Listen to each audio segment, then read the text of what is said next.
Bonjour, nous poursuivons notre itinéraire sur les établissements et services d'aide par le travail. Dans chaque atelier de chaque ESAT, des moniteurs accompagnent au quotidien les travailleurs en situation de handicap. Un poste passionnant, mais pas toujours simple. Dans 3 quarts d'heure. D'accord, ok. Il y a combien de palettes Guillaume, mon banana arrive dans 3 quarts d'heure.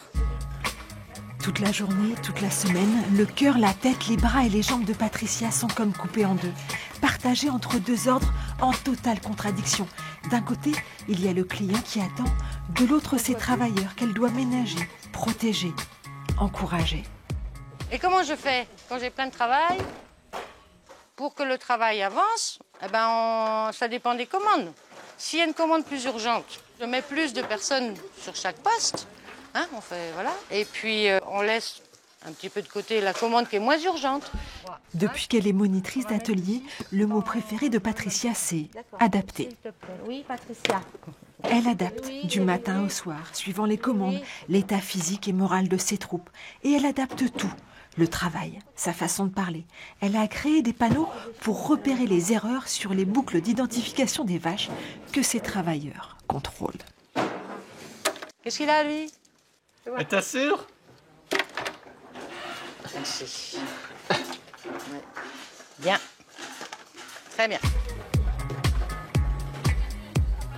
Patricia invente, imagine. Elle remplace l'écrit par des images ou fabrique des planches modèles pour remplir les sachets de chocolat. Les personnes ont plus ou moins de difficultés pour compter. Donc j'ai créé un gabarit. Comme ça, il y a 25 cases. La couleur du carré de chocolat est ici. Donc ils ne peuvent pas se tromper. Ils suivent la couleur et les cases. Et là, ils sont à l'aise dans le travail. C'est surtout ça qu'il ne faut pas les mettre en difficulté. Patricia adapte et s'adapte. Zen, allez doucement. Oh, je vous sens énervé là. D'un sourire, d'un petit clin d'œil, elle rassure, calme. Si. Elle nous aide à faire le travail bien comme il faut. C'est très important pour nous. Des fois, on a du mal à expliquer les choses. Alors, Patricia, elle est là pour nous expliquer.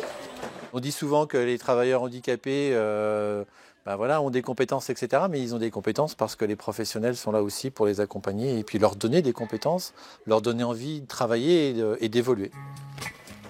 Quand le client est livré et que l'atelier a réussi à garder le sourire, Patricia respire un instant. Après tout, quand on a réussi à mener 2 batailles aussi différentes l'une de l'autre, c'est comme si on avait doublement gagné. Quand ils savent faire un travail, ils peuvent évoluer sur d'autres choses. Voilà. Et ils sont autonomes. C'est un soulagement pour eux, quoi. Ils sont fiers. Et moi aussi. Les 86 ESAT bretons travaillent pour des particuliers ou des entreprises et participent tous les jours à notre économie. Alors Loïc Communier, bonjour, vous êtes directeur de production ici à l'ESATCO. Les gens qui font appel à vous, c'est pour quelle raison en fait? Le critère premier indiscutable, c'est la qualité du travail. Voilà, on est en situation d'achat. Je considère que soit un client, soit un donneur d'ordre vient nous consulter à partir du moment où il considère qu'on est au rendez-vous. Le deuxième élément, c'est la proximité, c'est-à-dire la relation qu'on va créer avec nos clients. On a une grande partie de nos marchés sont locaux, ce qui permet d'avoir une relation très proche, soit vis-à-vis des acheteurs, soit vis-à-vis des unités de production. On peut encore s'autoriser à faire un peu de mise à l'essai, de mise en place, de recherche. Voilà, on n'est pas dans l'ultra-production, surtout pas. On est dans de l'adaptation. Et puis un dernier élément qui est plus lié aux grandes entreprises, c'est les points AGFIP, les unités bénéficiaires, puisque on fait partie d'une des réponses à partir du moment où l'entreprise sollicite le secteur adapté de répondre aux obligations légales de l'emploi des personnes handicapées. Ils le font aussi par éthique. On s'aperçoit qu'on a un certain nombre d'acheteurs ou de directeurs qui eux-mêmes ont été touchés de près ou de loin ou dans leur organisation par le handicap et du coup donnent une autre sensibilité. Et je crois que ce que certaines entreprises ont repéré, au-delà de la sensibilité de la personne, c'est que ça rentre dans, certes, leur cohésion d'équipe, parce que c'est de faire savoir aussi qu'on travaille auprès de personnes fragilisées, mais c'est aussi se donner du temps et de montrer qu'on a d'autres méthodes que l'entreprise pourrait proposer. Comment ça se passe pour trouver des clients pour les ESAT? La difficulté, c'est la compréhension entre nos donneurs d'ordre et notre capacité à faire. Alors ça s'apprend, ça nécessite certaines adaptations. Entre le changement de temporalité d'une entreprise et le nôtre, nous on a un nombre d'agréments de personnes sur l'ensemble de nos sites, on ne peut pas faire appel à l'intérim, on ne peut pas ponctuellement renforcer des équipes par l'extérieur, ce que l'entreprise peut faire. Donc on doit, avec le potentiel de nos personnes et le nombre de nos personnes, pouvoir réaliser les prestations. Au fil du temps, on voit que la différence peut se gommer à partir du moment où le travail est au rendez-vous. Et tout doucement, même si on a une particularité par rapport à certains publics, on considère qu'on fait partie de la chaîne de production. Chaque jour, dans les différents centres, des travailleurs repassent des milliers de chemises, servent des centaines de repas, souvent dans l'ombre. Et puis parfois, un petit rayon de soleil vient éclairer leur quotidien.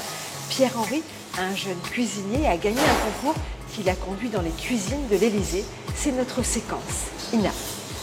Cuire, éplucher, émincer, le jeune cuisinier a trouvé sa place au sein de la brigade de l'Élysée. Son métier, Pierre-Henri ne l'a pas choisi par hasard. Pour lui, la cuisine, c'est une affaire de famille. Je préfère hommage à mon grand-père. Ce sérieux, cette envie de bien faire, lui ont permis d'arriver premier d'un concours culinaire pour personnes handicapées. À la clé, un stage ici, dans les cuisines du palais présidentiel, une consécration après 6 années de formation. Pierre-Henri, quand il a envie de vous dire quelque chose, il vous dit quelque chose. Quand il n'a pas envie de faire quelque chose, il ne le fait pas. Et c'est vrai qu'il y a les sentiments sont à fleur de peau. Et quand le matin, il a envie de nous faire un câlin, il nous fait un câlin. Et des câlins, Pierre-Henri n'en est pas avare. Lors de la remise de son prix, tout le monde a eu le droit au sien. Et moi, j'y ai pas droit, alors... Même le président de la République. La RESAT, l'association régionale des ESAT, a créé un dispositif différent et compétent qui récompense les savoir-faire des travailleurs. Tous les ans, au cours d'une cérémonie, ils reçoivent des diplômes, l'occasion de montrer que le talent n'a pas de handicap.